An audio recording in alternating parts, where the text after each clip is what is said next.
काल्हि से हमरा पोता के 10मा के परीक्षा हेतै, कनि बुझा सुझा दै छी जे हम सब केना परीक्षा देलियै।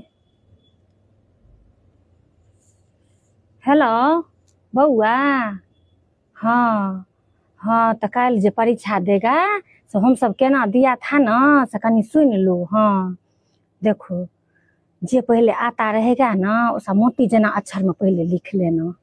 जे पहले 1 मिनट बैठना नहीं है, मोती जना लिखना। और नाम गाम सब जो होता है से निक जना लिखना।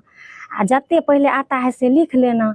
आ बाद में जे नहीं आता रहेगा ना तो कोनो दूसरो लिख देना, कॉपी को भर देना।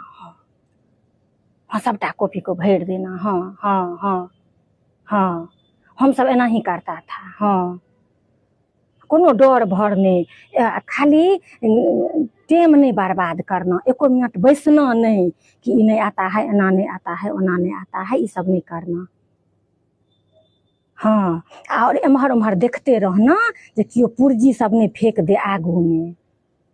हाँ हाँ हाँ, खूब खुश रहो, बढ़िया रहो।